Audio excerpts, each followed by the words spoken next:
In 2018, a woman named Lynn Greenfield stumbled upon an article that immediately unsettled her.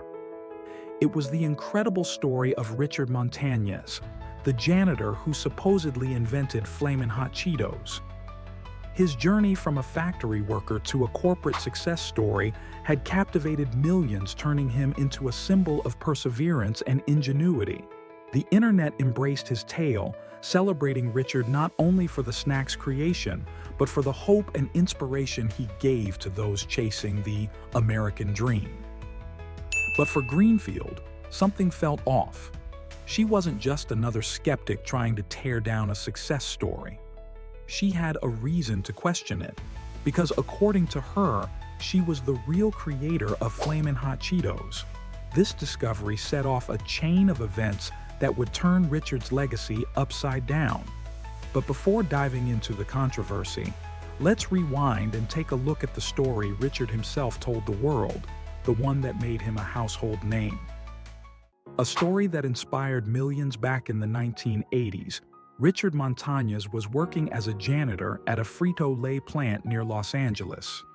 One day, the company's CEO, Roger Enrico, sent out a video message encouraging employees to take initiative and think like owners. Most workers ignored it, but not Richard.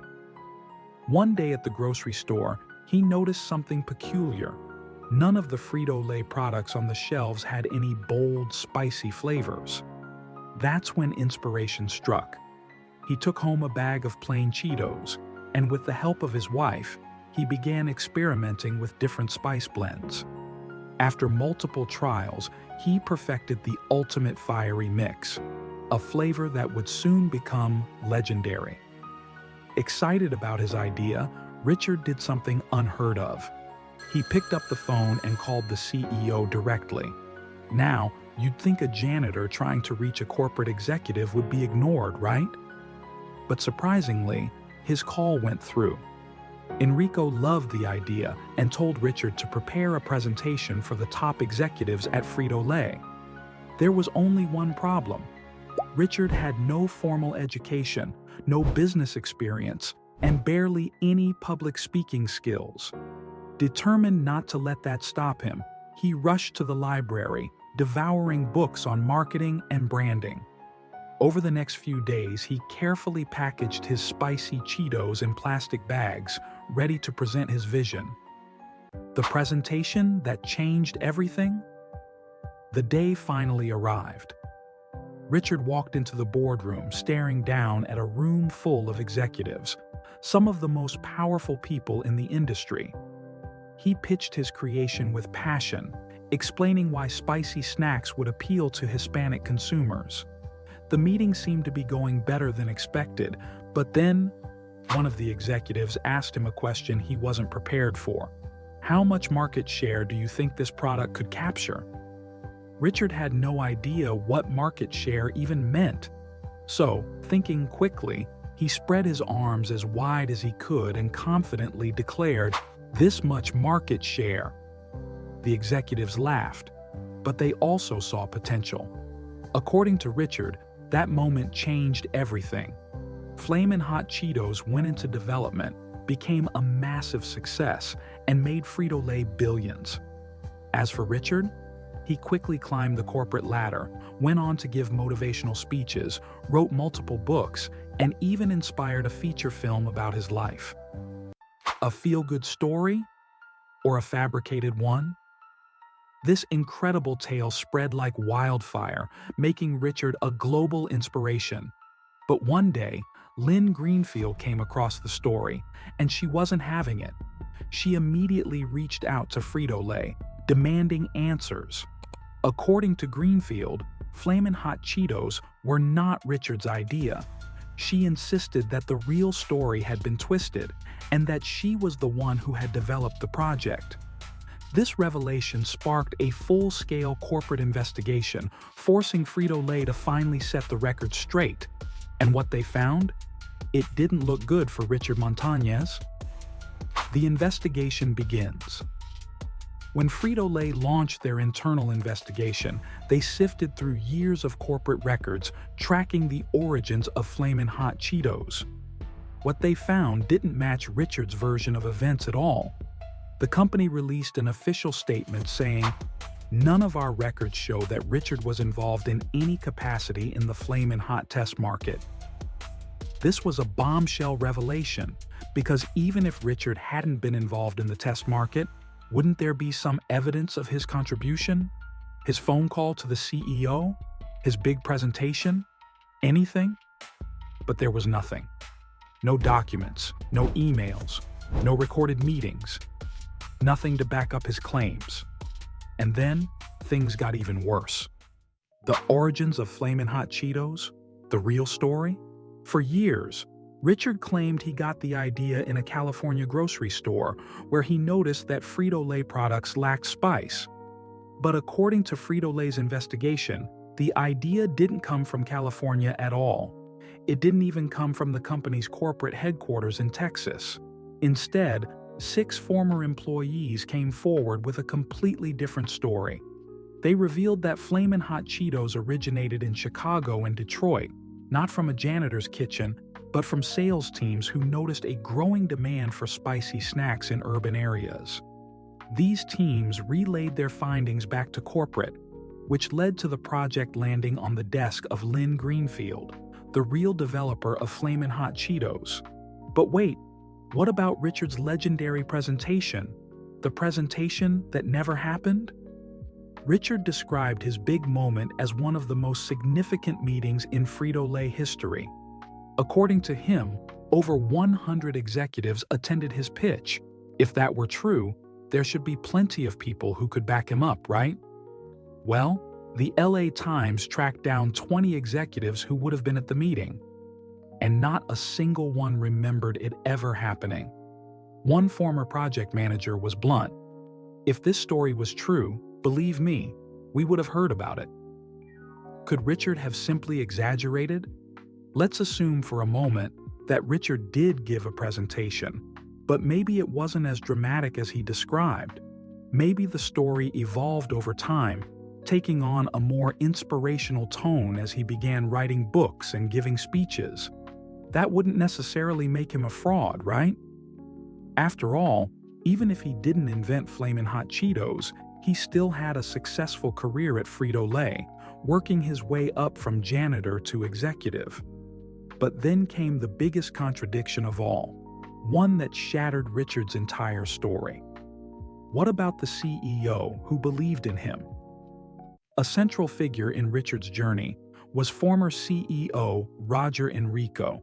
He was the one who encouraged employees to think like owners.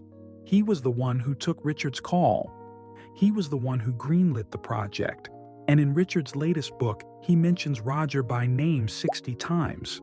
So even if the details were a little off, at least he had Enrico as his alibi, right? Wrong. It turns out, Roger Enrico wasn't even CEO at the time. His career at Frito-Lay didn't begin until 1991, 6 months after Flamin' Hot Cheetos were already in stores. And Enrico never once mentioned Flamin' Hot Cheetos in his entire career. At this point, the truth was undeniable. Richard Montañez's story simply didn't add up. So if Richard didn't invent Flamin' Hot Cheetos, how did he manage to convince millions of people otherwise? How did Richard convince millions? At this point, the evidence was overwhelming. Richard Montañez did not invent Flamin' Hot Cheetos. But if that's the case, how did millions of people come to believe that he did? How did he land book deals, keynote speeches, and even a Hollywood movie based on a story that wasn't true? Let's break it down. The phone call that did happen. One of the key details in Richard's story was the phone call to the CEO, Roger Enrico. According to Richard, he cold called the CEO's office and somehow managed to get through. And here's the thing, that phone call really did happen, but it happened in 1993, years after Flamin' Hot Cheetos had already been developed. And the secretary who answered that call, her name is Patty, and she remembers it vividly. But what Richard was calling about wasn't Flamin' Hot Cheetos. It was an entirely different product. This brings us to a major revelation. Richard did develop a snack, but it wasn't Flamin' Hot Cheetos. In 1993, while Richard was still working at the Frito-Lay plant, a local newspaper wrote a story about him. It praised him for developing a new spicy snack aimed at Hispanic consumers. That product? Flamin' Hot Popcorn. This was not the same thing as Flamin' Hot Cheetos. It was a spin-off product that came years later. Richard did contribute to Frito-Lay's Hispanic market strategy, and he was involved in developing new flavors. But at some point, his real story and the Flamin' Hot Cheetos story became blurred, and it only got more confusing from there. The marketing consultant who remembered Richard. When Frito-Lay was launching its Sabritas line, they hired a consultant named Roberto Socinski. He worked directly with Richard and vividly remembers him developing marketing strategies for spicy snacks. But one thing stood out. Richard had designed a unique marketing campaign, a strategy that involved Tupperware-style parties in local communities. Roberto thought this was a brilliant idea. And guess what? Richard actually wrote about this marketing strategy in his book, but he claimed it was for Flamin' Hot Cheetos. Once again, he took something true from his past, but reframed it to fit his narrative. 3 theories. Was it a lie? A mistake? Or something else? At this point, we have 3 possible explanations for how Richard's story became what it is today. 1. He knew it was a lie, but didn't expect it to blow up. Richard may have deliberately changed details of his past, knowing it wasn't 100% accurate. Over time, the story grew bigger and bigger until it was too late to stop it. 2. His memory changed over time. Misinformation effect. Psychologists have studied something called the misinformation effect, a phenomenon where memories subtly change over time, especially when they're told repeatedly. It's possible Richard genuinely believed his version of events, even though they were inaccurate. 3. A little bit of both. Maybe Richard did help develop spicy snack ideas at Frito-Lay.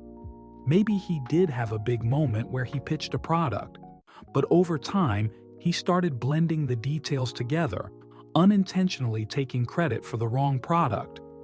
Whatever the case, one thing is clear. Richard Montañez did not create Flamin' Hot Cheetos. But that still doesn't answer one major question. If Richard's story wasn't true, why didn't Frito-Lay call him out sooner? The conclusion of the Flamin' Hot Cheetos story. Regardless of where the truth lies, Richard Montañez has undeniably left an impact.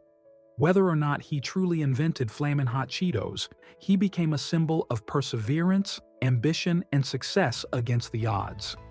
His story resonated with millions, not just because of the product, but because of the dream it represented. Frito-Lay's response remained vague. They acknowledged Richard's contributions, but stopped short of crediting him with the invention itself. Sometimes in life, the truth isn't always as clear as we want it to be. What seems like the perfect success story can often hide a much more complicated picture. Just like with Flamin' Hot Cheetos, every legend has more than one author. But you know what? No matter who truly came up with the idea, the important part is that you can still achieve success if you believe in yourself and take steps towards your goal. And to start taking those steps, you need the best tools. Whether you're looking for a healthy eating solution, kitchen accessories that work, or just something to make your day a bit easier, check the description below. There, we've gathered some products that can really help you on your way to new heights. Just like Richard, who didn't stop in the face of challenges, the company had little incentive to publicly denounce someone who had, for years, been a positive representative of their brand. Meanwhile, Richard stood by his story. He continued giving motivational speeches, inspiring young entrepreneurs, and writing books about his journey. To this day, he maintains that he played a crucial role in bringing Flamin' Hot Cheetos to life. The controversy surrounding his claims didn't stop Hollywood from taking an interest in his story. A movie based on his life, Flamin' Hot, was produced, further cementing his legacy, whether fully accurate or not. The debate over who really invented Flamin' Hot Cheetos may never have a definitive answer, but the impact of the story, the inspiration it provided, and the conversations it sparked will last far beyond the snack itself. In the end, does it really matter who invented Flamin' Hot Cheetos? Or is the more powerful lesson the fact that one man's determination, even if exaggerated or misunderstood, inspired countless others to believe in themselves and chase their dreams?